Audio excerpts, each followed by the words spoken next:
For 3 long years after losing his wife and only daughter in a mysterious accident, the most feared mafia boss in New York had locked away his heart, living like a shadow inside his vast but empty mansion.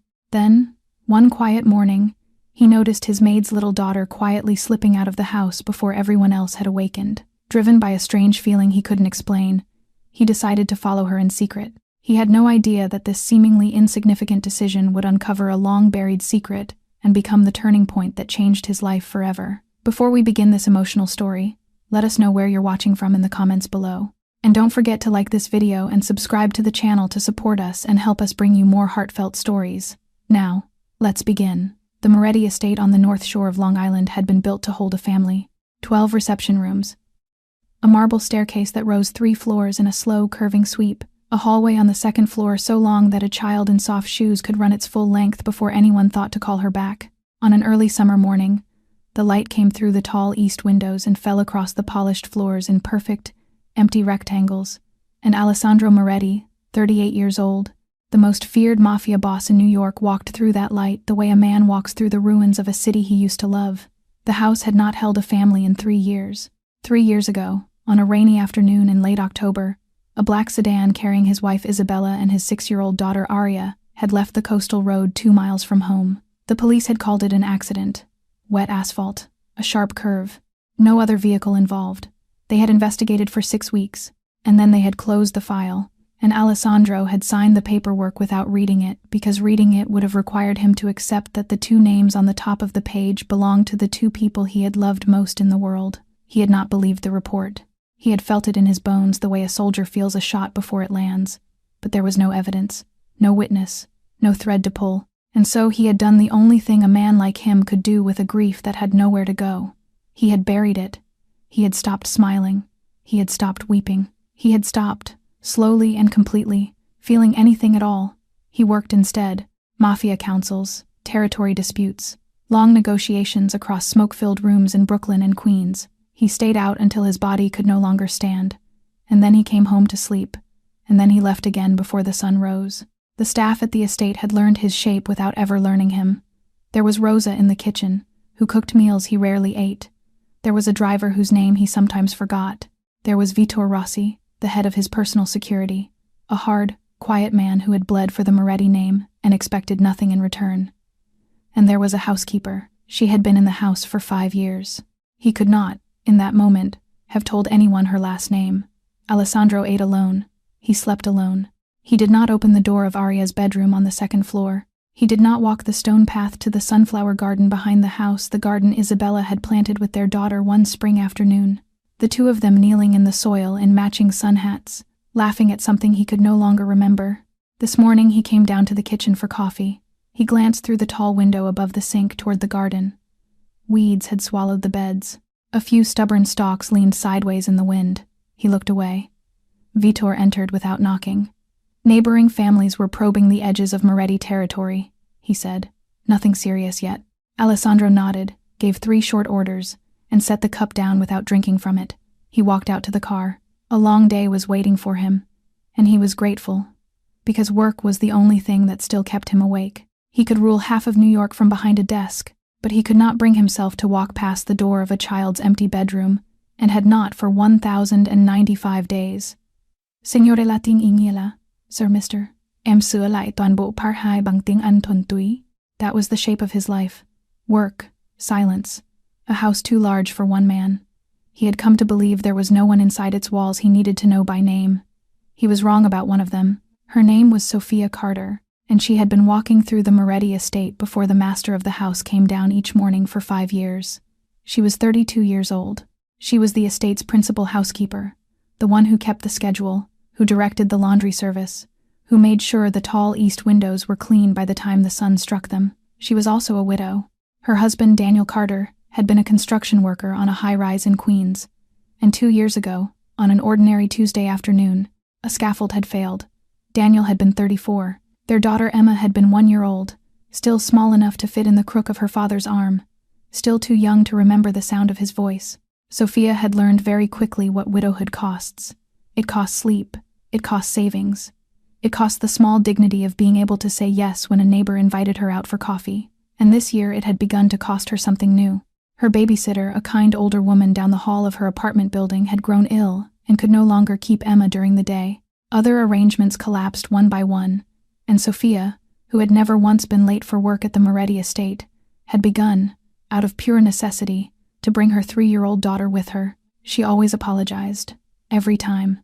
She would step through the servants' entrance with Emma's small hand tucked inside her own, and if Alessandro passed them in the hallway, she would lower her eyes and speak quickly. "Sir, forgive me." The sitter cancelled again. "She will not disturb anyone, I promise."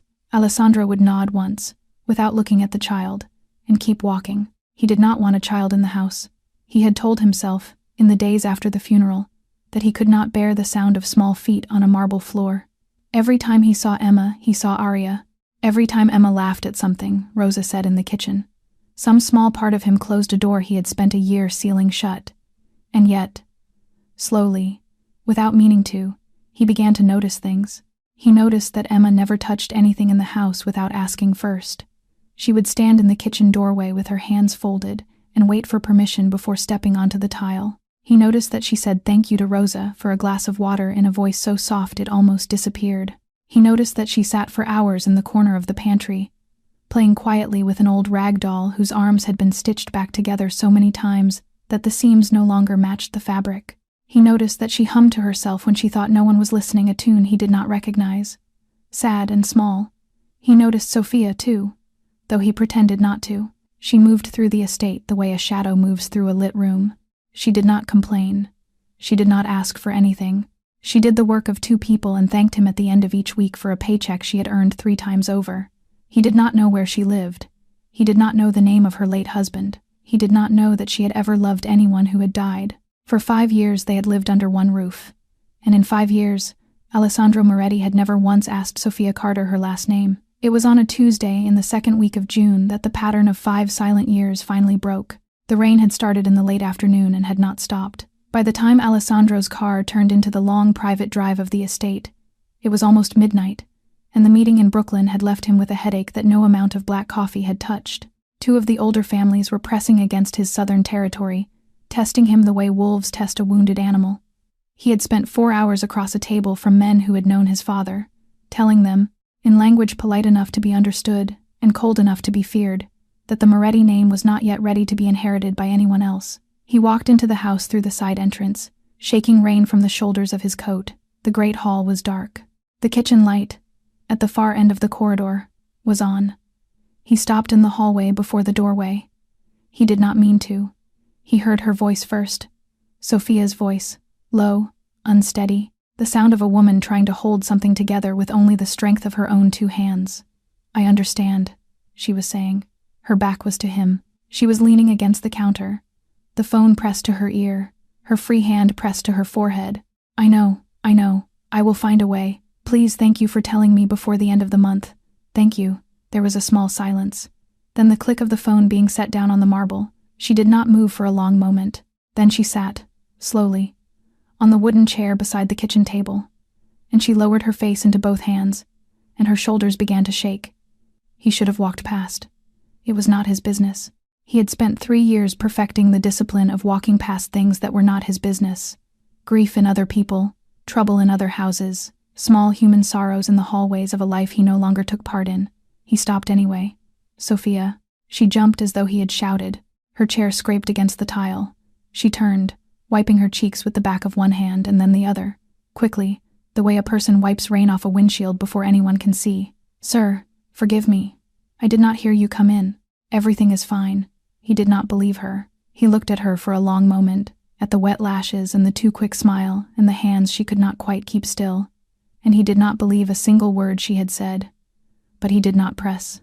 He did not know how. He simply nodded once, slowly, and said, "Go home when you are ready." "Yes, sir. Thank you, sir."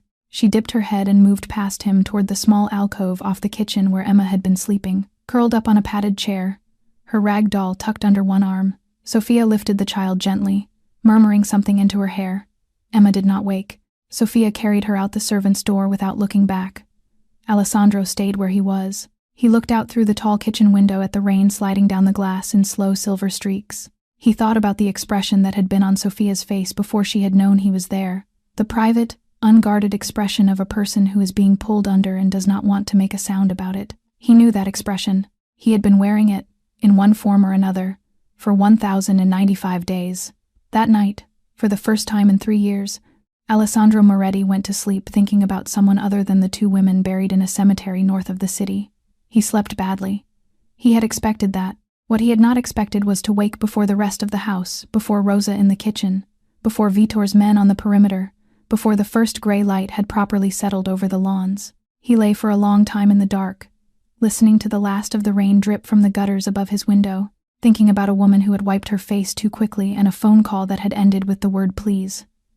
At some minute past 6 he gave up and got out of bed. He dressed without turning on the lamps. He walked down the long second-floor hallway in his socks, past the door he did not open, past the door he would not touch, and down the marble staircase to his study on the ground floor. He meant to sit at his desk and answer the 2 urgent messages Vitor had left on his phone. He did not sit down. The window of the study faced east, out across the sloping lawn toward the old stone wall that separated the tended grounds from the sunflower garden his wife and daughter had planted. The rain had softened the whole world into wet, green, and silver. He was about to turn away from the glass when something small moved at the far corner of his field of vision. He stopped. Emma Carter was walking across the lawn. She was 3 years old and alone in the enormous morning. She was wearing a thin cotton dress that looked as though it had been washed 1,000 times, and she was holding, in both hands, a small tin cup. She was walking with the tremendous concentration of a child carrying something she has been trusted with. One careful step, then a pause, then another careful step, so the water inside would not spill. She did not know she was being watched. She did not know anyone in the world was awake but her. He watched her cross the whole length of the lawn that way. He watched her reach the low, arched opening in the ivy-covered wall and slip through it into the sunflower garden, the garden he had not entered in 3 years. He watched her disappear behind the tangle of weeds. He did not think. He moved. He went down the servant's stair, out through the back door of the kitchen, along the flagstones still slick with last night's rain. He stopped at the corner where the old stone wall began, where the ivy grew thickest, where he could stand in shadow and see through a gap in the leaves without being seen himself. She was kneeling at the base of the old oak tree. There was a large flat rock beneath the tree, the same rock his daughter Arya had once painted with sunflowers using cheap gold paint that had long since faded away. Emma had set the tin cup down beside it. She was pouring the water in a slow, careful ring around the trunk, the way she must have seen someone do it once, patting the wet earth after each pour. Then she reached into the pocket of her worn dress and drew out something small and rectangular, a photograph. Its edges were soft with handling, its corners rounded, its colors bleached almost to gray. She placed it upright against the flat rock, adjusting it until it faced the rising sun. She sat down cross-legged on the wet ground beside it. She began to speak. He could not hear the words, only fragments, carried in a stray gust of wind through the ivy leaves. Morning, and, brought, and, once, softly, unmistakably, Papa. Alessandro Moretti had killed men without blinking, but he could not move a single muscle now, hidden behind an ivy wall, listening to a 3-year-old whisper to a photograph in a garden that used to belong to his daughter. He edged closer along the wall, 2 steps, then 1 more. The ivy scraped against his shoulder. The wind shifted, and this time it carried her voice to him whole. "Good morning, Papa." Her voice was very small and very serious. It was the voice of a person keeping an appointment. "I brought water for you today. Mama says flowers need water to grow, so I thought maybe you need it too." She paused. Her small hand went out and touched the corner of the photograph, gently, the way one touches a face. "I miss you, but Mama says you are still with me even when I can't see you. Mama says you watch me from the stars at night. Is that true, Papa? Do you see me?" Alessandro felt his hand close into a fist at his side. Emma went on. She did not know that anyone was listening, and so she said the truest things a child knows how to say. "Mama cries every night. She thinks I am asleep, but I hear her. I try to be very good so she doesn't have to worry about me too. I put my toys away. I say thank you to Rosa. I don't ask for candy at the store even when I want it, because Mama says money is thin now." She stopped. She smiled at the photograph, a small, wobbling smile, and her eyes shone. "But I still believe good things are coming, Papa. Mama says if we are kind, the universe will be kind back. So today I'm going to be very, very kind. Maybe the universe will help Mama not be so tired anymore." She sat there for another moment, humming that same small tune he had heard her humming in the pantry. Then she leaned forward and pressed a soft kiss to the photograph. She tucked it back into the pocket of her dress, the way a person tucks away something precious enough to fear losing. She stood up. She brushed the wet earth off her knees. She walked back across the lawn toward the house, the empty tin cup swinging from one hand, humming. She did not look back. Grief teaches the smallest hearts to carry the largest burdens.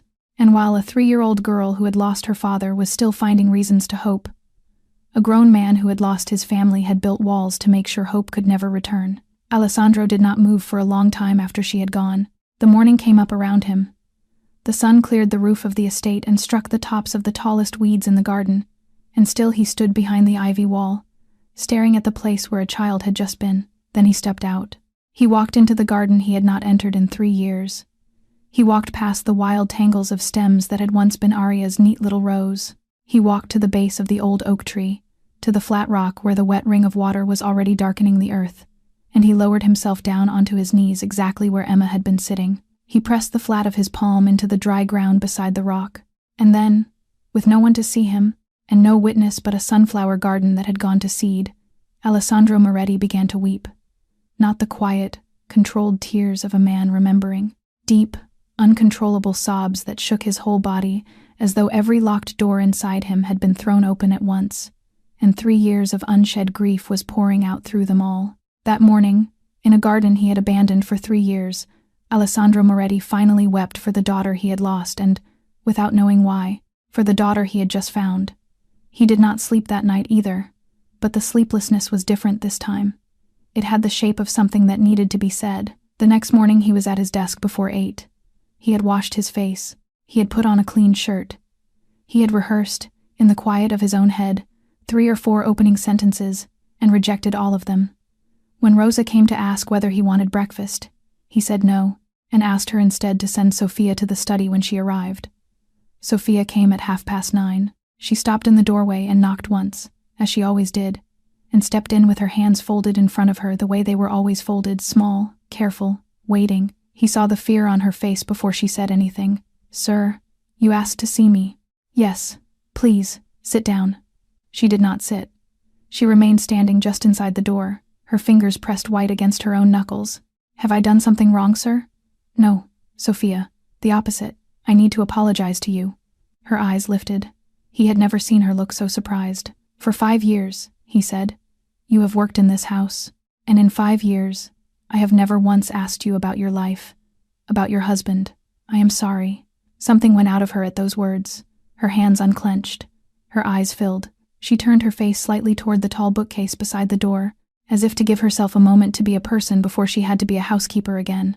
"How do you know about my husband?" she asked quietly. He hesitated. Honesty was the only door he had left. "I saw Emma in the garden, yesterday morning. I was not meant to, but I could not look away." Her hand went up to her mouth. The tears she had been holding all night, and perhaps all week, spilled over. She did not try to hide them this time. "His name was Daniel," she said. "Daniel Carter. He was a construction worker. 2 years ago there was an accident at a site in Queens, a scaffold. Emma was 1 year old. She barely remembers him, but somehow she still holds on to him. She taught herself to talk to that photograph. I never showed her how. She just started one morning, and she has done it every morning since." He nodded slowly. He was afraid to break the fragile thing that had just opened between them. "The phone call in the kitchen, 2 nights ago. What was that about?" She looked down at her hands. "The building I rent from was sold last year. The new owner raised the rent. Then he raised it again. I cannot pay both the rent and Emma's care. I have been looking for a second job, but with her so young, no one wants to hire a mother who has to leave by 5. Sophia, why did you not come to me?" She almost smiled. It was a very tired smile. "You seem so far away, sir. I did not want to burden you with my problems. You carry your own pain." The words went into him more deeply than she could have guessed. He was quiet for a long moment, and then, for the first time outside the walls of his own head, he spoke her name aloud. "My wife's name was Isabella. My daughter was Arya. She was 6. Sophia did not offer him empty comfort. She only listened. By the end of that conversation, 2 strangers who had lived under one roof for 5 years had, for the very first time, seen each other. He did not tell her what he was going to do. He was afraid that if he offered it openly, she would refuse it out of the same tired dignity that had kept her silent for 2 years. So he worked the way men like him had always worked, quietly, through paper and phone calls and names that were not his own. By the end of the week, his lawyer had bought the small apartment building in the outer edge of Queens where Sophia and Emma lived. The purchase was made in the name of a shell company Alessandro had used only once before Villa Rossi Holdings. A polite letter went out to all 6 tenants of the building 3 days later, on very ordinary corporate letterhead, announcing that Villa Rossi Holdings was pleased to introduce a family support initiative for households with young children.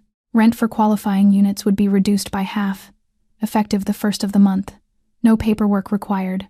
No conditions. Sophia called the number on the letterhead the same day. She spoke to a receptionist she would never meet. She thanked the woman 3 separate times, her voice unsteady, and hung up before the receptionist could say anything Alessandro had not prepared her to say. She never suspected. Rent letters did not come from Mafia bosses.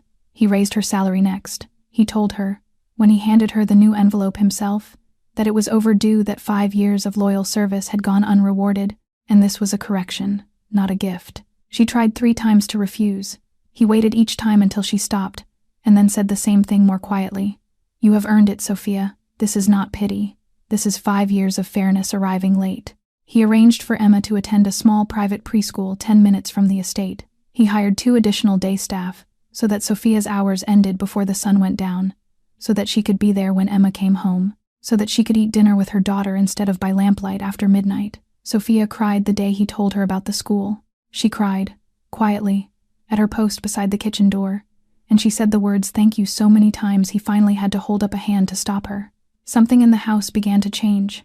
Emma grew braver. She began to look up when Alessandro walked into a room.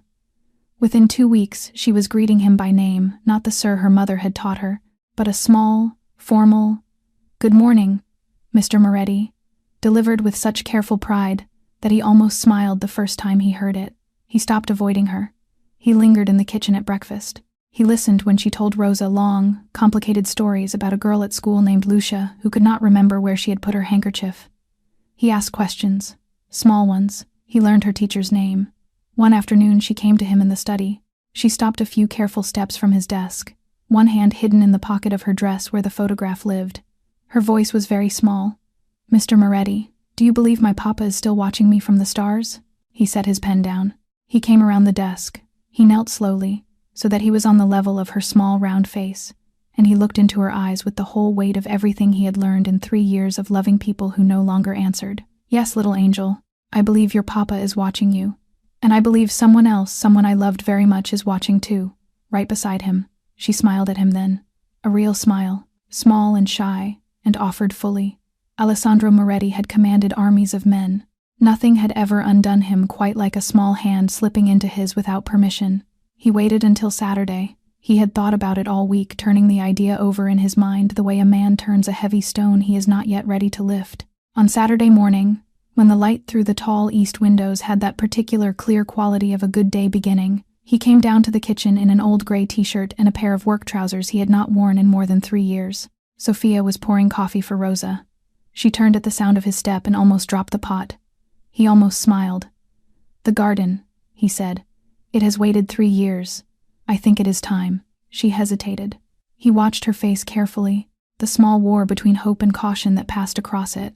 "Sir, are you sure? It is a private place for you. It has been a locked place for me. There is a difference." He picked up a second mug and filled it and set it down in front of Emma, who had just wandered in with her doll tucked under one arm. "I would like the 3 of us to bring it back, if you and Emma are willing." Emma looked from her mother to him. Her eyes were very wide. "Yes," she said solemnly, before her mother could answer. "Yes, please, Mr. Moretti. The sunflowers want to come back." Sophia laughed quietly, wetly, and pressed the back of her wrist to her eyes. They went out through the arched gap in the ivy wall a little after 9.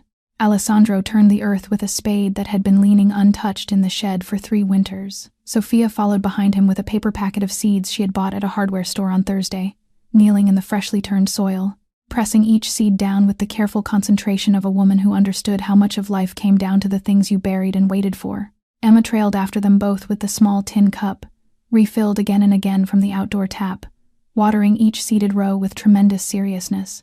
Alessandro told them about Aria as they worked. It was the first time he had said her name aloud without the taste of iron rising in his throat. She loved sunflowers because they always faced the sun, he said. He pressed the flat of his palm gently against the earth. She used to tell her mother that the flowers knew where to look, even on cloudy days. Emma looked up from her cup. My mama says the same thing. Mama says we have to always turn toward the sun. Sophia's hand stilled on the seed packet. She did not look up, but Alessandro saw the small, careful smile she pressed into the corner of her mouth. The three of them worked in a warm quiet for another hour. Vito Rossi came out through the servants' door once. On his morning perimeter check, he stopped at the edge of the flagstones when he saw them. He stood there for perhaps a full minute, watching his boss laugh at something a 3-year-old had just said, the first laugh he had heard from Alessandro Moretti in 3 years, and then, without a sound, he turned and went back the way he had come, unwilling to break what was happening in that garden. That night the three of them ate together in the kitchen. Nothing much was said. Nothing much needed to be. Emma told a very long story about Lucia at preschool and a lost handkerchief. Alessandro listened, really listened, and laughed in the right places. He slept that night. The house was breathing again, though no one had yet dared to say so out loud. The weeks that followed had the strange, tender quality of a season a man had not expected to live long enough to see. Alessandro began to come home before dark. He did it without announcing it, without explaining it, without asking anyone's permission, which was, in a life like his, the closest thing he had ever known to a private rebellion. He cut meetings shorter. He stopped drinking the second glass of whiskey at long dinners with men he did not trust. Twice he stood up in the middle of a negotiation, said what needed to be said in 3 clean sentences, and left before the coffee had cooled because Emma had a preschool recital that evening, and he had told her he would try to be there. Emma had begun to call him something new. It had started the first Saturday after the garden. She had been struggling with the syllables of his last name, and one afternoon, halfway through a story about her friend Lucia, she had simply said Uncle Ale instead, as though the name had always belonged to him. Sophia had gone very still and looked to him quickly, prepared to correct her daughter. He had shaken his head, one small motion. Let her. The sunflowers in the garden were up to Emma's ankles by then. She measured them every morning with the flat of her small hand, comparing today's height to yesterday's with fierce concentration. He noticed changes in himself that had nothing to do with the house at all. His men noticed them too, though none of them said it aloud. He was slower to anger. He listened longer before he spoke. Old grievances that would once have cost someone his teeth were closed out with a word, a warning, a chance he would not have offered 6 months earlier. He did not know, yet, that a household with a sleeping child in it makes a man reconsider the weight of every act of cruelty he had once found ordinary. He knew, though, one thing very clearly. He was in love with Sophia Carter. It was not the kind of love he had known with Isabella, that had been fire bright and sudden and complete, the kind of love that arrives in a young man's life and rearranges the furniture in a single afternoon. This was slower, quieter, a thing that had grown by inches, in the same soil where something else had once been buried. It hurt him in a way he had not known love could hurt because he had learned, in the worst way a man can learn it, exactly what a broken heart costs. And he loved Emma too. He knew it now. Not as a replacement for the daughter he had lost, no child could ever be that, but as a second small heart planted in the same garden, growing beside the memory of the first. He did not say either of these things aloud. Not yet. One evening at the end of a long week, after Emma had fallen asleep upstairs in the small room off the kitchen that Sophia now used on the nights, Alessandro asked her to stay. The two of them sat together on the stone steps at the back of the house. The garden lay in blue shadow beyond them. A crescent of moon hung low over the tree line. Neither of them spoke for 10 minutes. Then Alessandro said, without turning his head, "Sophia, you have given me something back that I believed, for 3 years, was gone forever." She did not answer with words. She only reached out, quietly, and laid her hand over his on the cool stone between them. It was enough. For the first time in 3 years, Alessandro Moretti fell asleep, smiling, and did not once wake up to check that it had not been a dream. 3 days later, on a warm Wednesday afternoon in the middle of July, Marco Bellini came up the long drive of the Moretti estate in a black sedan, as he had done twice a week for 15 years. Marco Bellini was the consigliere of the Moretti family, and he was, in the language of that world, the closest thing Alessandro had ever had to a brother. He had come into the family at the age of 23, sponsored by an older captain from the Bronx who had since died of old age, and he had risen through every rank the traditional way, patiently, carefully, without ever seeming to want the seat he ended up in. He was 38 now, exactly Alessandro's age. He had a lean, watchful face, and the kind of voice that made men lean forward without knowing why. He was the one Alessandro sent into rooms he could not walk into himself. He was the one who negotiated with the Sicilian branch of the family in Palermo when tempers ran too high for the boss to appear personally. He was respected across every borough in the territory, from the old dons in Little Italy to the young lieutenants running the docks in Brooklyn. Men said, when they said anything about him at all, that Marco Bellini had never once let Don Moretti down. He came into the study that afternoon carrying a leather folder and wearing the same dark suit he had worn to every meeting for a decade. Don, Marco, sit. He sat. He opened the folder. He laid out the report in the same measured, unhurried tone he always used. The southern territories were still quiet, but the Genovese family had put out 2 feelers in the last 10 days, nothing overt, just a captain of theirs asking too many friendly questions of a Moretti bookkeeper. There were also rumors, still unconfirmed, that the Colombo people were interested in the shipping route through Red Hook. Nothing had escalated, nothing yet required force, but Marco recommended, with the careful phrasing he always used, that the estate itself have its perimeter tightened, 2 additional men on nights, a rotation change at the front gate, cameras replaced on the west approach. Alessandro listened without interrupting. When Marco finished, he nodded once. Do it. Talk to Vitor about the rotation. Already scheduled for tomorrow morning. Good. Marco closed the folder. He did not rise immediately. Instead, his eyes drifted, past Alessandro's shoulder, toward the tall window that overlooked the back lawn. He was quiet for a beat longer than usual. Alessandro turned to follow his gaze. Out beyond the ivy wall, Sophia was kneeling in the garden. Emma was standing beside her.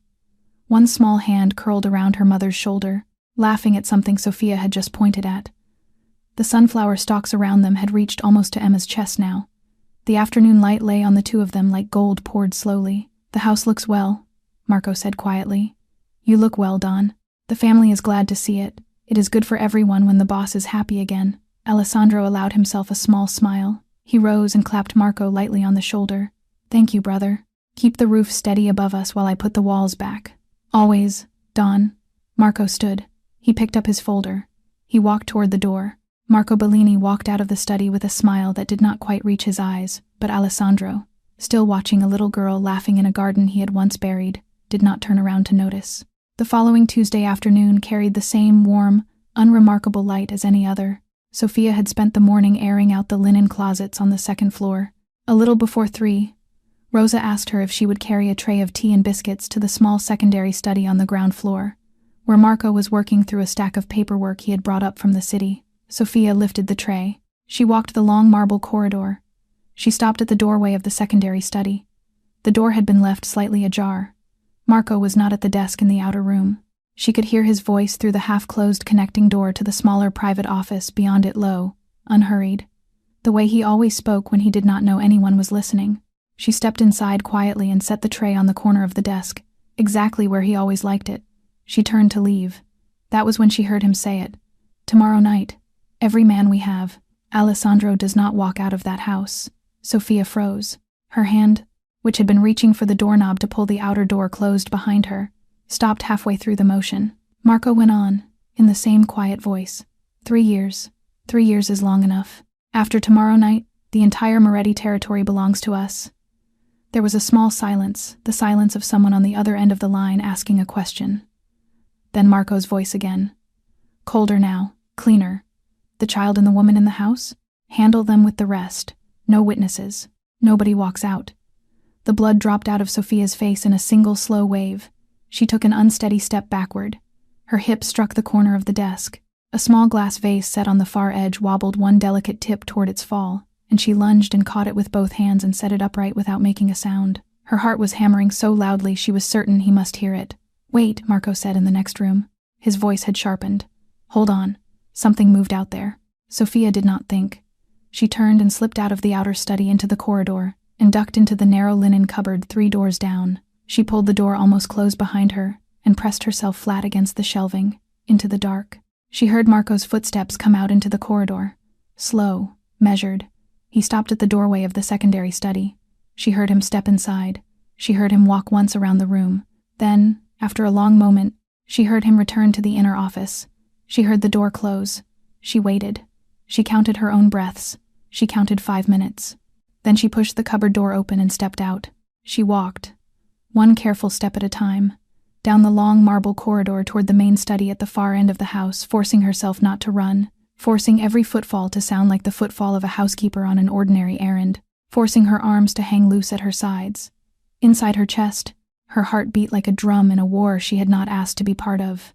There are truths a person cannot unhear, and once heard, they leave only two roads: to pretend, and slowly die of that pretending, or to speak, and possibly die of that speaking. Sophia had chosen the second road before she had even given herself the chance to be afraid. The consigliere had spoken, and now the housekeeper had heard, and within the next 10 minutes, one of them would have to tell the man they both worked for. She reached the door of the main study. She knocked once. Her knuckles barely made a sound against the heavy wood. "Come in." She opened the door and stepped inside and closed it behind her. Then she stayed there, her back pressed flat against the wood, as if she were afraid the door might open on its own if she let go of it. Alessandro looked up from a stack of shipping manifests. His pen was still in his hand. He saw her face and everything else on the desk stopped mattering. "Sophia, what is it, sir?" Her voice came out steadier than she felt. She was surprised by that. "I have just heard something. In the secondary study, a few minutes ago. If I am right, you are in very great danger." He set the pen down. He sat up straight in his chair. "Tell me," slowly, she told him. She told him about the tray of tea. She told him about the half-open door. She told him about Marky's voice on the phone in the inner office and the exact words she had heard him say. "Tomorrow night, every man we have. Alessandro does not walk out of that house." She told him about the silence after that, and the second sentence, the sentence that had frozen her where she stood. 3 years is long enough. After tomorrow night, the entire Moretti territory belongs to us. She told him about the vase she had almost knocked over, and the linen cupboard where she had hidden, and the 5 minutes she had waited in the dark before she had walked out and come here. She left out only one thing, the part of Marco's conversation that had been about her and Emma. She did not want to say those words aloud yet. She was afraid that saying them would make them real in a way she could not yet carry. Alessandro's face changed in small, precise stages as she spoke. By the end of it, there was nothing on his face at all. "You are sure it was Marco?" "I am sure. I was standing at the doorway. I know his voice." He looked at her for a long time. She did not look away. She let him look. She held her hands together in front of her because she did not trust them to stay still otherwise. He knew Marco Bellini. He had known him for 15 years. He had trusted him with his life, with his family, with the shape of the empire his father had left him. There was, for one small merciful moment, some part of him that wanted very badly to believe that Sophia had misheard. He looked at her eyes, and he looked at her voice, and he looked at the small tremor in her wrists, and he knew she had not misheard a single word. "You understand what this means, Sophia. If you are wrong, this is an accusation that will cost a loyal man his life. If you are right, Marco will kill you the moment he learns you heard him." "I understand." She nodded once. "But if I stay silent, sir, you will die, and Emma will lose the man she has started calling Uncle Ale." He stood up. He picked up the phone on his desk and dialed a single number. "Vitor, come to the main study, now." Vitor Rossi arrived within 2 minutes. The three of them stood together beside the desk. In fewer than 5 sentences, Alessandro laid out the plan. Vitor would take a trusted team to Marco's private residence in the city tonight before dark and take him quietly, before he had the chance to move on his own timeline. Vitor's face went the color of stone as he listened. He asked no questions. He nodded once. He left. Alessandro turned to Sophia. "Tonight, you and Emma will be in the safe room in the cellar. You will not come out. You will not open the door for anyone but me, no matter what you hear." "Yes, sir." She turned to go. She stopped at the door. "Sophia." She looked back. "Thank you." She lowered her head, and she went out. He stood alone in the study. He walked slowly to the small silver frame that had lived on the corner of his desk for 3 years. He touched the glass over Isabella's face, once, lightly. "I can still fight," he said to her. For 15 years, Marco Bellini had smiled at him like a brother. Tonight, one of them would learn what that smile had truly been hiding. Vitor left the estate at 7 that evening, with 6 of his most trusted men, and 2 black sedans that carried no plates the police would recognize. They drove into the city under the last of the summer light. They did not speak on the way. Marco Bellini's private residence sat on the 2nd floor of a converted brownstone in the West Village, an address that only 3 people outside his own household were supposed to know. Vitor was one of those 3. He and his men parked 1 block away and approached on foot in pairs, from opposite ends of the street, the way they had been trained. The front door was not locked. Vitor felt it in the base of his spine the moment his hand touched the knob. A locked door was a good door. An unlocked door was a message. He pushed it open with the muzzle of his weapon. The apartment was empty. Not empty in the way a home is empty when its owner has stepped out for the evening.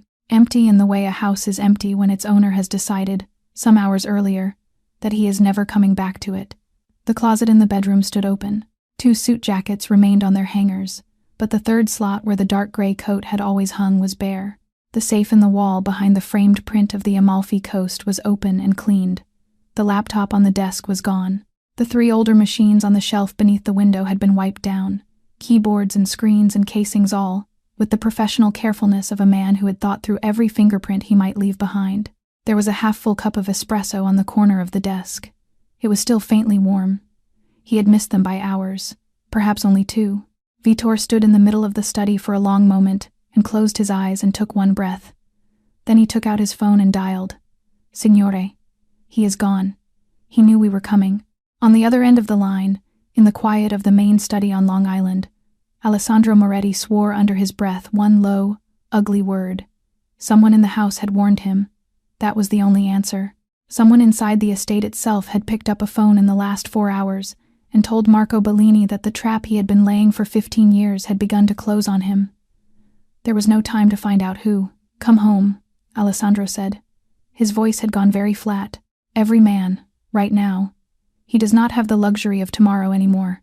He will come tonight, on our way. Alessandro walked out of the study and down the corridor into the kitchen. Sophia was standing by the counter with Emma asleep on her shoulder, the child's small mouth open against her mother's collarbone. Sophia looked up and read his face in a single second. To the cellar, he said. Now. She did not ask why. She adjusted Emma's weight in her arms and started toward the door that led down. He walked them to the safe room himself. He did not turn on the lights. At the last threshold he paused, and Emma stirred just enough to lift her small head from Sophia's shoulder. She blinked at him, sleep-heavy, and lifted one tiny hand and waved at him. He waved back. He pulled the steel door closed. He heard the bolt slide home from the inside. He stood there 1 second longer, his palm flat against the cold metal, and then he turned and went back up. Vitor's team came through the gates 15 minutes later. Within another 10, every window on the ground floor had been checked. Every door had been braced. The main lights were cut. Only 2 lamps remained lit in the upstairs hall, enough that a watcher across the lawn would still believe the master of the house was reading in bed, like any ordinary man on an ordinary Tuesday night. Alessandro stood in the great hall in a dark coat with his weapon out of its holster. He pressed the release. He checked the magazine. He seated it back into the grip with a small, clean click and lowered his hand to his side. He waited. He had ruled New York for a decade. Tonight, he would find out if he could still hold what belonged to him, or if a brother's betrayal had already taken it in silence. Years ago. It came at midnight. The first sound was glass, a full pane going in at the east side of the house, high and clean and bright as struck ice. The second sound was heavier. A door on the west wing splintered inward at the same moment. Someone driving a shoulder or a boot into the old oak until the frame gave.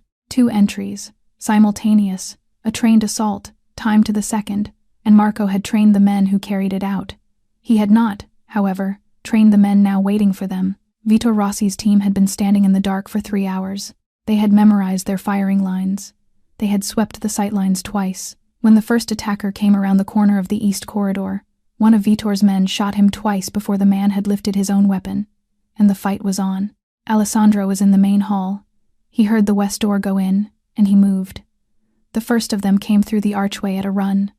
Alessandro dropped him inside 3 strides.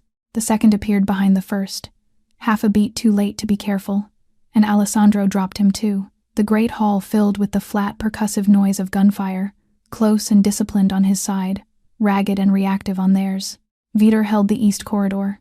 2 of his best men held the servants' stair. The rest of Marco's assault force had fanned into the back garden the way they had planned in some quiet room across the river a week earlier, but the garden path had been staked by Alessandro's men from behind the ivy wall. The moment the first pane of glass had gone in, and the attackers found themselves caught between the flagstones and a wall they could not climb quickly enough, man after man went down. The Moretti loyalists gave no ground. Alessandro pressed forward into the front foyer, taking a firing position beside the base of the marble staircase. From here, he could see the tall front doors still standing, still closed, and the long window beside them. Something moved on the other side of that window. He raised his weapon. The tall doors were pushed open, calmly, by a hand he had shaken 100 times. Marco Bellini stepped into the front hall of the house he had walked through twice a week for 15 years.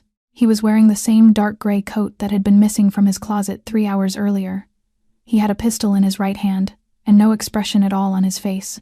When he saw Alessandro, 30 feet away, weapon leveled at his chest across the pale marble, he stopped.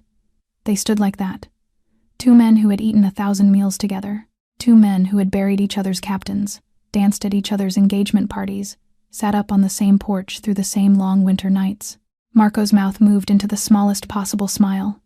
"You knew," he said quietly, across the marble. "Somehow, you knew." Alessandro did not answer. Behind Marco, in the doorway, one of his lieutenants took a shot to the shoulder and staggered backwards down the front steps. From the east corridor came the clean, calm voice of Vitor Rossi issuing orders to his men. Marco's eyes flicked past Alessandro's shoulder for one heartbeat, and Alessandro saw him understand completely, without the illusion of surprise that his people were losing. Marco took one careful step backward toward the open door. "Not here," he said. "Not tonight. But you are going to lose everything, brother. Everything." He turned and walked out. Alessandro sprinted after him through the door, down the front steps, but a black SUV was already at the mouth of the drive, its rear door open. Marco threw himself inside. The tires bit the gravel. Within seconds, the taillights were 2 red pinpoints disappearing between the trees. Alessandro stood on the front steps of the estate with his weapon at his side, watching the road until the last of the sound of that engine died in the summer night. He walked back inside. The great hall was a ruin. Glass on the marble, chairs overturned. 2 of Marco's men lay where they had fallen, and none of his own. Vitor was leaning against the base of the staircase, one hand pressed hard to his left shoulder, his shirt dark and wet under the pressure of his fingers. He looked up when Alessandro came through the door and managed a rough half-nod. "We held, Signor." We pushed him back. Alessandro nodded once. He walked past Vitor toward the corridor that led to the cellar door, but something inside his chest did not settle. Marco Bellini did not come to a house prepared to die and leave with nothing. Marco Bellini had walked out of that front door too calmly, too finished. The attack had failed. But Marco Bellini had walked out of the mansion smiling, and men like Marco Bellini did not smile without a reason. He walked through the ruined hall without stopping. He did not look at the 2 bodies on the marble. He did not look at the shattered pane at the east window. He walked straight toward the corridor that led to the cellar door, and by the last 3 strides he was almost running. The cellar door was closed. He took the stairs 2 at a time. At the bottom, he stopped in front of the reinforced steel door of the safe room. The bolt was in place. Everything looked exactly the way he had left it. For one small second, the tightness in his chest began to loosen. He knocked. 3 sharp taps, then 2 the code they had agreed on that afternoon. Nothing. He waited a beat. He knocked again. Silence. He tried the handle. Then he punched in the override code on the digital pad set beside the frame. The bolt slid back with a heavy metallic thud. He pushed the door open. The room was empty. Emma's small pink blanket lay crumpled in the middle of the concrete floor. The tin cup Sophia had brought down with her half full of water an hour ago had been knocked over. A dark stain spread across one corner. In the far corner, near the ventilation grate, the rag doll lay on its side, one stitched arm flung out as though the child who had been holding it had let go without meaning to. Alessandro stood in the doorway for one very long second. Then he turned and ran back up the stairs. Vitor met him at the top. His shirt was still dark under the shoulder, but his face had gone white for a different reason. "What, they are not there?" Vitor's mouth opened once, closed once. He moved. 2 of his men came at his signal, and the 3 of them fanned out through the lower level of the house, checking every service door, every window, every possible exit from the cellar level. They found it inside 40 seconds. The secondary cellar entrance, the old servants' access door tucked behind the wine racks, the one that had not been used in a decade, had been forced from the outside. The lock had been drilled. The hinges were still warm. Beyond it, the narrow stone stair led up to a shed at the far edge of the vegetable garden, and beyond the shed lay the rear service gate that opened onto the outer road. While Marco had thrown himself against the front of the house, the shattered window, the splintered west door, the frontal assault on the main hall, a second team had come around the back through the gardens and cut through into the cellar the long way. The battle in the great hall had never been the point. It had only ever been a distraction. One of Vitor's men had caught a straggler trying to climb the outer wall. They dragged him into the front hall now, his hands behind his back, blood at the corner of his mouth. Alessandro stood over him. His voice was very quiet. Where did they take them? The man swallowed. I was told only that Marco wanted them if the main attack failed. He said you would come to him. He said if he had them, he did not need this house. Where? I do not know, sir. I was not told the location. Only an abandoned factory, somewhere north of the city. I do not know which one. I swear it. Alessandro let go of his collar. He straightened up. He turned and walked, slowly, back down the corridor toward the main study. Inside the study, he closed the door behind him. His hands were shaking not from fear, but from the enormous still fury that was rising in him like a tide. He walked to his desk. He looked at the small silver frame at the corner of it. 3 years ago, he had lost the woman in that frame. He was not going to lose the woman who was somewhere out there in the dark tonight. The study door opened. Vitor stepped inside. He was still holding a hand to his shoulder, but his eyes were clear. Signor, we have to move. Now. Alessandro's voice was low. Every contact we have. Traffic cameras from every route out of the estate for the last 2 hours. Every informant on our books. Every abandoned industrial property in a 2-hour radius. I want a location in 3 hours. Marco Bellini had lost the battle for the mansion, but he had just taken the only 2 things Alessandro Moretti still had left in this world, and the Mafia boss was about to burn New York to find them. By 3 in the morning, the entire loyal network of the Moretti family was awake. Phones rang in apartments over old bakeries in Brooklyn. They rang in the back offices of 2 garages in Queens. They rang in the desk of a captain in the 23rd precinct who had, 10 years earlier, watched a Moretti man save his younger brother's life during a robbery at a corner store. They rang for an informant at a highway diner north of the city, and for a night attendant at a gas station off the Parkway, and for 3 separate couriers who moved between the boroughs after midnight because it was easier than moving during the day. Vitor Rossi coordinated all of it from the main hall, his shoulder still bandaged under his shirt, his voice steady, his handwriting on the back of the shipping manifests slowly filling with names and times and license plate numbers. Alessandro did not leave the study. He had spread a map of the greater New York area across the surface of his desk. He stood over it with both palms flat against the paper, and he did not sit down once. Every minute he thought about Emma. She was 3 years old. She was somewhere in the dark. She would be trying, in the way she always tried, to be very good to hold her mother's hand tightly, to not cry out loud, to not ask for the doll she had left behind on the cellar floor. He could not bear the picture of her small, serious face, doing that math in her head. Every minute he thought about Sophia. She had chosen the second road. She had walked from that linen cupboard into his study, and she had spoken, and now she was paying the price of that speaking, and he had promised her nothing would happen to her, and he had been wrong. At 4:15, the first useful call came in. A traffic camera on the freight route out toward the Bronx had captured a black SUV without plates crossing an intersection at midnight. The vehicle had turned northeast toward the industrial corridor along the river. At 4:40, a second call came in. An informant who ran a small tow yard 8 miles outside the city said he had seen 2 unfamiliar SUVs parked behind an abandoned paper mill at the edge of an old industrial lot around 1 in the morning. Lights were on in one of the second-floor windows. He had not asked questions. He had picked up the phone. Alessandro did not wait. 3 teams left the estate within 4 minutes of each other. 6 vehicles, 15 men, weapons already checked and loaded on the drive over. They approached the paper mill from 3 directions: the main gate at the front, the loading dock on the east side, and the maintenance stair that ran up the outside of the west wall to the roof access. Vitor and Alessandro led the front team. They arrived at 5:15.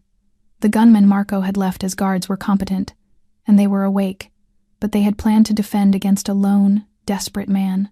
They had not planned to defend against 3 trained teams closing on them from 3 directions in the last darkness before sunrise. The exchange was short and brutal. Guard by guard, room by room, the ground floor was cleared. Men fell where they stood. No Moretti loyalist went down. Inside the second floor of the mill, in a small, dust-choked room that had once been a foreman's office, Sophia and Emma were tied to 2 straight-backed chairs. Emma was not crying out loud. She had learned already how to swallow the sound. Her small shoulders shook with silent sobs, and she pressed her chin against her chest, and Sophia, whose own wrists were bound behind the wooden slats of her chair, leaned toward her as far as the ropes would allow, and she whispered, over and over, the same soft sentences. "It is all right, my love. Uncle Ale is coming. Do you remember what he promised?" Emma nodded once. She whispered back, so quietly that Sophia had to bend her head to hear. "Papa said so too. Papa said Uncle Ale is coming." Outside, the gunfire grew closer. Then it grew closer still. Then it stopped. And in the sudden silence, The sound of running footsteps came up the metal staircase from below. The office door was kicked open. Alessandro stepped into the room. His eyes went first to Sophia, and then to Emma, and he could not remember, in the entire 38 years of his life, ever having drawn a breath as free as the one he drew in that moment. He had ruled empires with a phone call, but he had never once felt as powerful as he did walking into that dusty factory room to find them alive. He crossed the room in 3 long strides. He knelt beside Sophia's chair first, his fingers moving over the knots at her wrists, with a mafia boss's speed and a father's care, and the rope fell away. Then Emma. Her small hands were cold. He worked the knots loose and pulled her into his arms in one motion, and she wrapped both arms around his neck and buried her face in the collar of his coat. "Uncle Ale," she whispered against his throat. "Just that. Nothing else." He held her. He reached out with his free hand, and Sophia's hand found his, and for one full second, the 3 of them held each other in the middle of that dust-choked foreman's office, and nothing in the whole ruined night could touch them. Then the door at the far end of the office slammed open. Marco Bellini stood in the doorway. 3 of his men stood behind him, weapons already up. Somewhere between the outer stair and this room they had come up a service ladder he had prepared in advance, and now they had the far door. Alessandro moved without thought. He put Emma behind him with one arm and stepped in front of Sophia in the same motion. Sophia's fingers closed on the back of his sleeve. He drew his weapon and rose to his full height. "Marco." "Why?" Marco smiled. It was not the small, careful smile of the consigliere who had sat across from him at 100 dinners. It was not the tight, professional smile he had used with the Genovese captains. It was a smile Alessandro had never once seen on that face in 15 years. It was the smile of a man who had been waiting for this exact moment for a very long time. "You still do not understand, do you?" Marco said quietly. "After all these years I have been your good dog. After all these years you have never once asked yourself why I am here." He took a step forward. His men did not lower their weapons. "His name was Roberto Bellini," Marco said. "My father. 25 years ago he was a soldier under Don Vittorio Moretti, your father, and one night your father decided he was an informant. There was no evidence. There was no inquiry. There was no chance for him to speak. Your father gave the order that same night. I was 8 years old. I was hiding under the bed in the next room. I heard my father beg for the chance to defend himself. I heard the pistol." Marco's smile did not move. "My mother took her own life 1 week later. I went to a state orphanage under a different name." Alessandro's arm was still up. He could feel Emma's small forehead pressed against the small of his back. He could feel Sophia's fingers on his sleeve. "For 15 years, Marco went on. "I have been inside your house. I have carried your suits to the tailor. I have negotiated your peace treaties. I have raised my glass at your engagement. I did all of it so that one day I could take everything from you the way it was once taken from me." Alessandro's mouth opened. His voice, when it came, was not steady. "Marco, if my father was wrong, Marco, not enough." Marco cut him off. His smile went colder. "But there is one more thing you should know before we finish." His eyes locked on Alessandro's.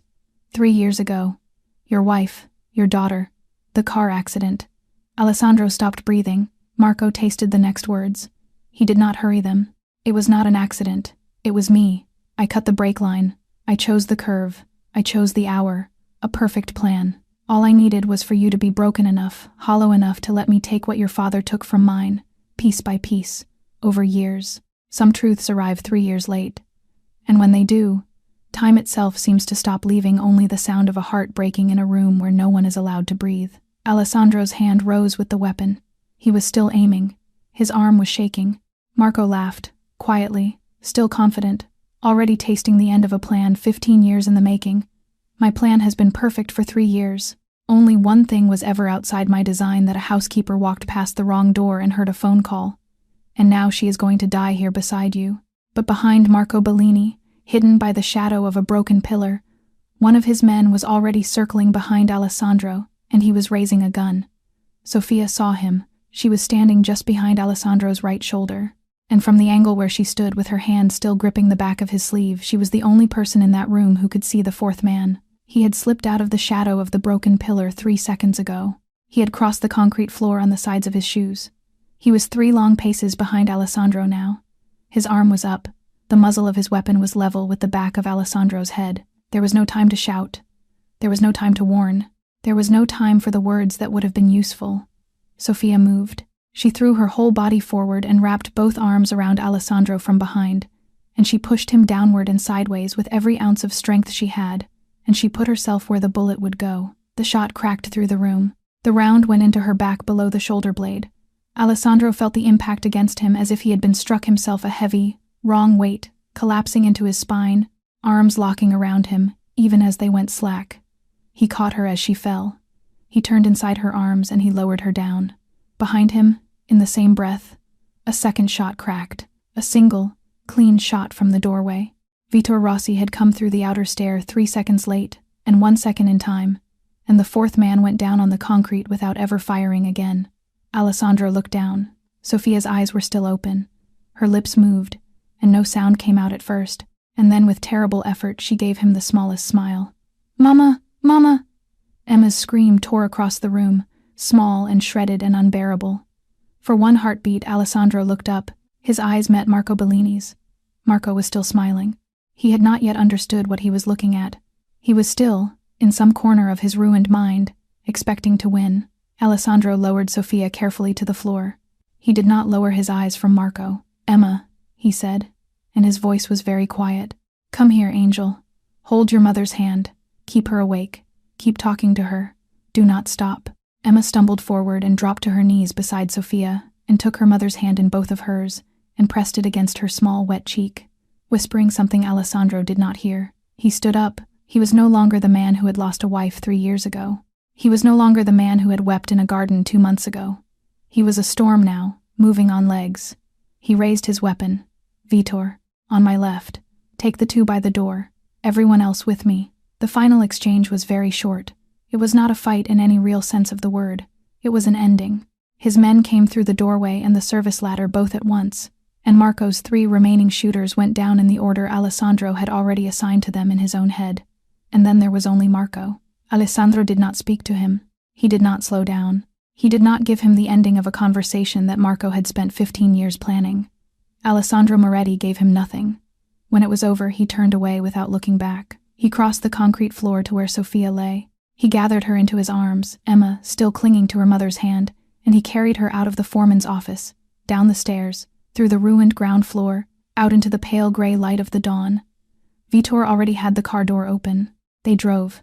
In the back seat, Alessandro held Sophia against him with one arm and pressed his other hand against the wound in her back, and her blood soaked through his shirt and into his coat and into his skin, and he spoke to her the entire way. "You are going to be all right. You are going to be all right, Sophia. Emma needs you. I need you. Do not you dare leave us. Do you hear me? Do not you dare." For the second time in 3 years, Alessandro Moretti was rushing a woman he loved toward a hospital, and this time, he would tear down every wall in New York before he let her die. The sedan came to a stop at the emergency entrance of a private hospital, an hour north of the city, a facility the family had used for a decade, where the doctors did not ask questions, and the paperwork was always in order. 2 orderlies came out at the sight of the car. Alessandro carried Sophia to the gurney himself. He would not let anyone else take her weight.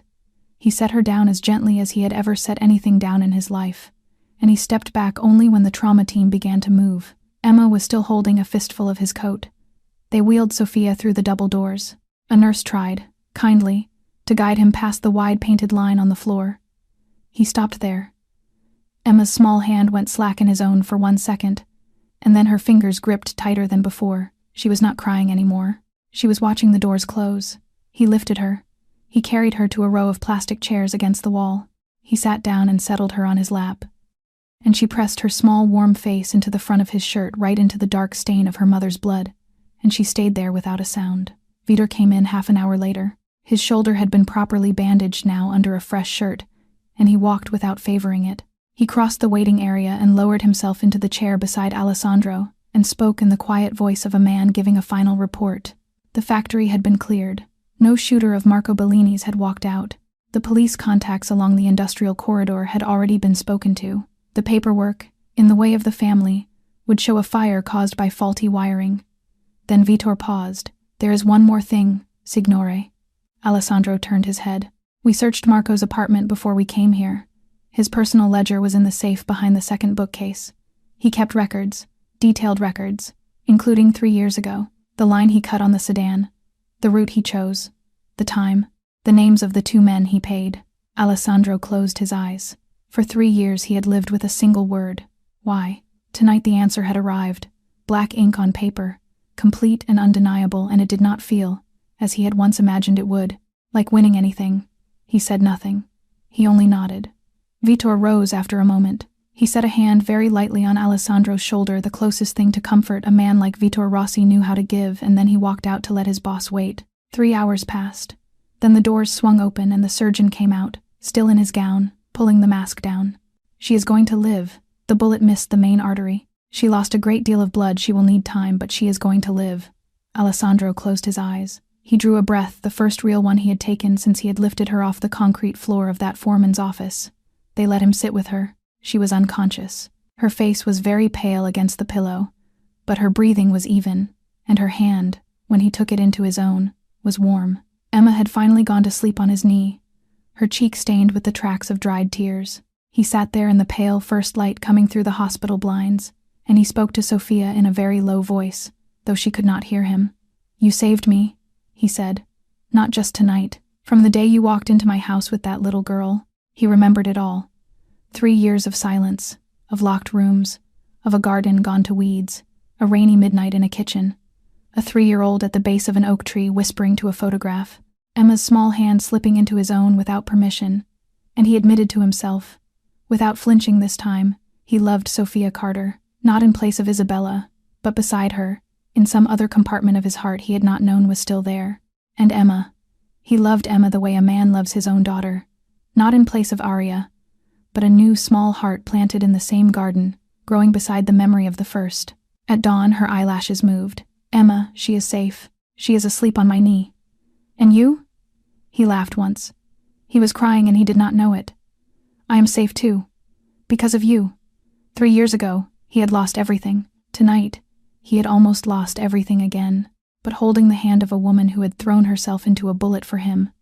Alessandro Moretti finally understood he had also, at last, been given everything back. The seasons that followed had the strange, gentle quality of a life a man had once believed he would never be allowed to live. Sophia recovered slowly at first, and then all at once. The scar on her back was small, in the end a pale mark below her left shoulder blade, no bigger than the pad of a thumb, and by the time the sunflowers in Arya's garden had grown as tall as Emma's chin, Sophia could lift her daughter into her arms again without a wince. The garden was in full bloom that year for the first time in 7 summers.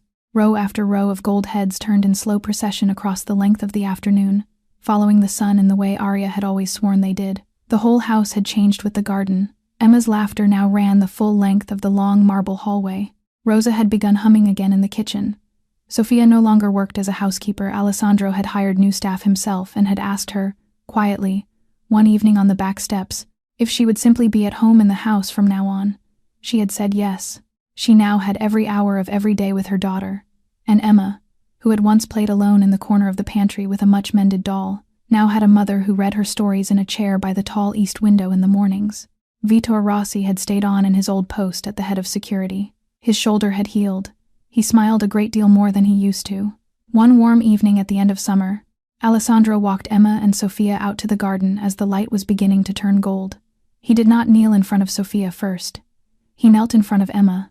He lowered himself down until he was level with her small face, and he took both of her hands in his own, and his voice was very soft. "Emma, if I marry your mama, will you let me be your papa, from this day on?" Emma's small mouth opened. Her eyes filled.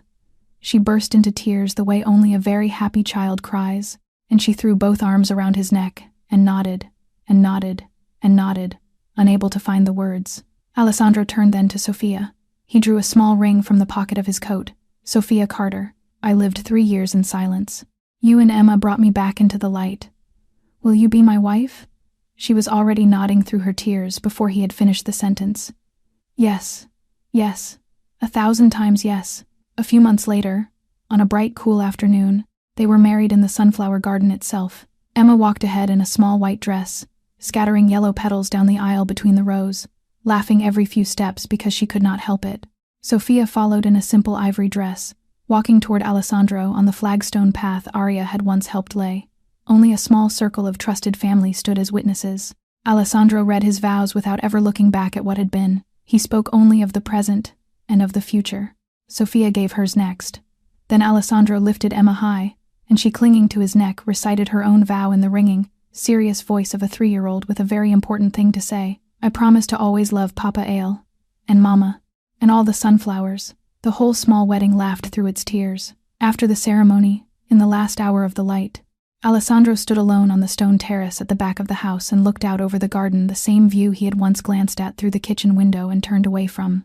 The weeds were gone. Gold heads swayed in every row.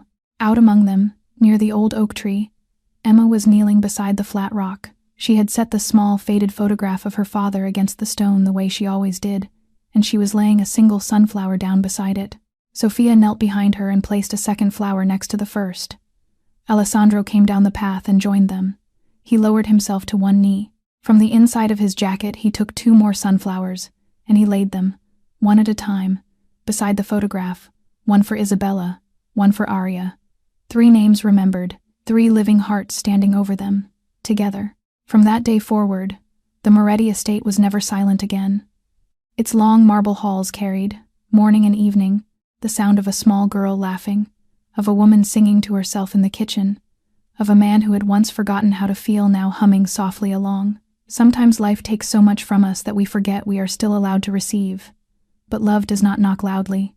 Love walks in as a small barefoot girl in a worn cotton dress, holding a photograph of the father she cannot quite remember, whispering to sunflowers in a garden the world had left for dead. If we keep our hearts locked, we will miss her. If we open them even just enough for one small hand to slip inside, we may find that healing has been waiting for us all along, quiet and patient, in the exact garden where we thought nothing would ever grow again. Alessandro Moretti had everything the world calls wealth and empire, a name, a fortress of a home, and yet none of it could fill the silence of a life that had lost love.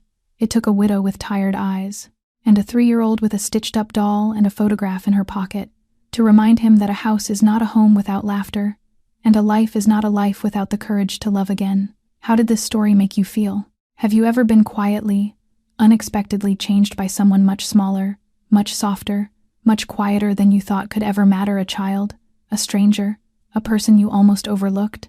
Has there been a moment in your own life when opening your heart, just a little, gave you back something you thought was gone forever? We would love to hear your story. Please share your thoughts in the comments below. We read every one, and every word from you means so much to this small corner of the internet, where we sit together and remember what it means to feel.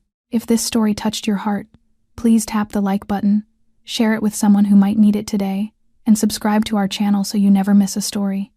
Every day, we bring you new tales like this one, stories of loss and love, of quiet courage, of the small miracles that can walk into our lives when we least expect them. Wishing you good health, gentle days, and a heart brave enough to be opened again. May peace find you, and may love, when it comes, find you ready.